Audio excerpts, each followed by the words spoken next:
President. Senator from Indiana. Mr. President, my colleagues and I are on the Senate floor tonight on behalf of the hundreds of thousands of Americans whose pensions are at serious risk. For generations, there has been an expectation in our country that if you work hard and earn a pension, that pension will be there in retirement. Unfortunately, that promise is now in question. Due to corporate bankruptcies, the financial crisis, and underfunding, among other reasons, some of the largest pension funds in this country are at risk of insolvency, potentially leaving retirees with pennies on the dollar.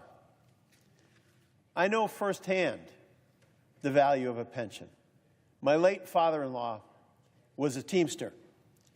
His pension allowed him to help support his family, and it provided him with the dignity of a decent retirement. Hundreds of thousands of Americans will go to sleep tonight uncertain about their financial security. I've met these retirees. I've been with them at rallies. I've attended their meetings. Just 10 days ago, back home in Indiana, I joined roughly 300 Teamsters, both active and retired, from all corners of Indiana. They met in Indianapolis to try to learn what the future would hold. They simply want the pensions they worked so hard and spent so many hours laboring for and that they earned. They simply want what was promised to them and what their hard work earned for them. Unless Congress acts soon, in Indiana alone, 22,000 Teamsters and 2,700 mine workers are at risk of significant pension cuts. That's why I co-sponsored the Bush-Lewis Act and the American Miners Pension Act. These bipartisan bills would ensure retirees receive their pensions.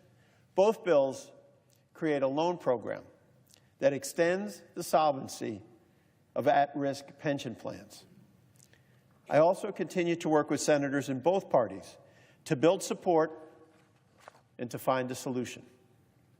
Conversations need to turn into that solution before the pension shortfall grows even worse. If we don't act, the solution becomes more costly every day.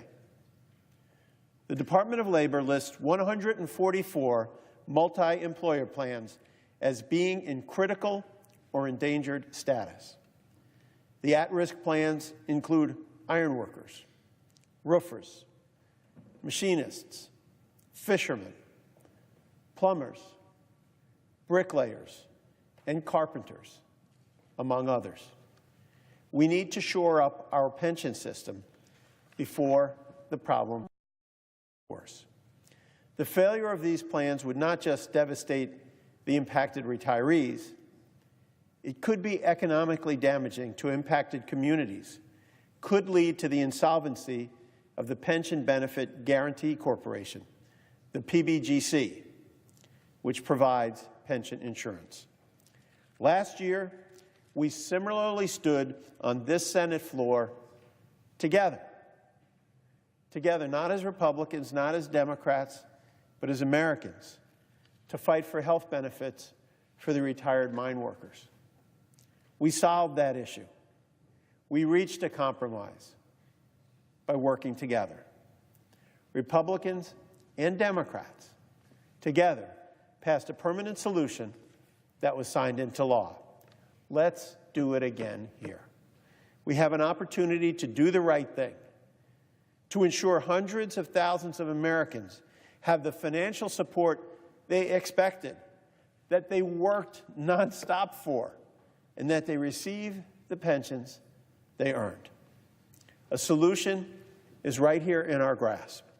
We have to get this done, and I urge the Senate to act immediately. Mr. President, I yield back.